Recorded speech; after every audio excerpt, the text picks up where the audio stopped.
Subscribe to our channel by clicking the subscribe button. Click the bell button and enjoy the latest uploads from our channel. حضرت بلال سے لوگوں نے کہا آپ نبی پاک سے متاثر کیسے ہوئے؟ تو جناب بلال کہنے لگے میں زیادہ لوگوں کو مکے کے لوگوں کو جانتا ہی نہیں تھا، چونکہ میری ڈیوٹی تھی گھر میں کام کرنے کی اور مجھے سخت سزا ملتی تھی امیہ بن خلف کی طرف سے، بلکہ تحقیق یہ ہے کہ یہ عبداللہ بن جدان کے غلام تھے۔ امیہ بن خلف نے تو جب انہوں نے کلمہ پڑھا تو پھر خریدا۔ عبداللہ بن جدان کہنے لگا میں فارغ نہیں، آپ لے لیں، آپ اس کو سزائیں دیں۔ تو کہتے میں ان کے گھر میں ہوتا تھا تو میں تو زیادہ لوگوں کو جانتا ہی نہیں تھا، کبھی مجھے موقع ہی نہیں ملا تھا باہر نکلنے کا، ہماری غلاموں کی کوئی زندگی نہیں ہوتی تھی۔ حضرت بلال کہتے ہیں ایک دن مجھے بخار چڑھ گیا بڑا تیز، میں لوگوں کو جانتا نہیں تھا۔ فرماتے مجھے تیز بخار چڑھ گیا تو ٹھنڈ بڑی سخت تھی، میرے مالک نے مجھے کئی کلو جوں دیے پیسنے کو چکی پہ۔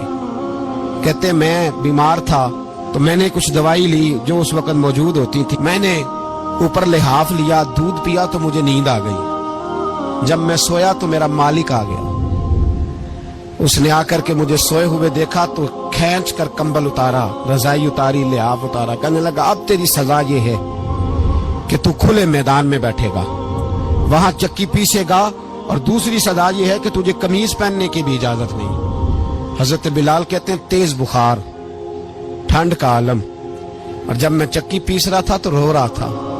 سیدنا بلال حبشی رضی اللہ تعالیٰ عنہ فرماتے ہیں میرے دروازے کے قریب سے رسول پاک گزرے اور مجھے ہائے ہائے کرتے دیکھا تو دستک دی۔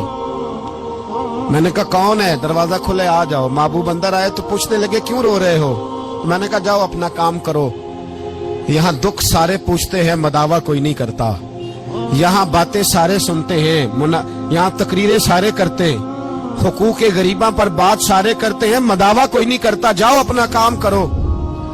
کہتے ہیں میں نے سخت جملے کہے معاذ اللہ، حضور چلے گئے، اور جب حضور جا رہے تھے تو میں کہہ رہا تھا بس جا رہے ہو نا، میں نے پہلے ہی کہا تھا جاؤ۔ کہتے ہیں قربان جاؤں، تھوڑی دیر گزری تو اللہ کے رسول کے ہاتھ میں گرم دودھ کا پیالہ تھا، کھجوریں تھی، حضور تشریف لائے اور کریم رسول نے مجھے کھجوریں دی، دودھ پلایا اور کہا چل جا کمبل میں بیٹھ جا۔ تو میں نے کہا چکی کون پیسے گا؟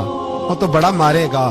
کہتے ہیں لوگو اس نبی کا میلاد اور معراج بھول نہ جانا، اس رسول پاک کی محبتوں میں کمی نہ آنے دینا، اس محبوب کا نعرہ ساری دنیا میں لگا دینا۔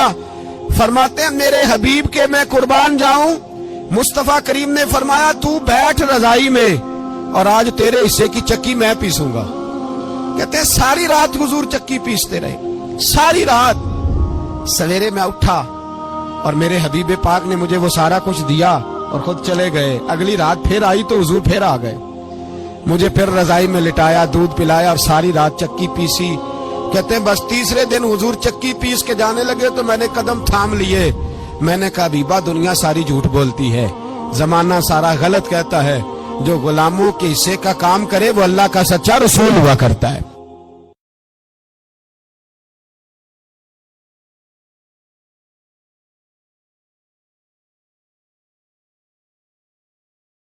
Subscribe to our channel by clicking the subscribe button. Click the bell button and enjoy the latest uploads from our channel.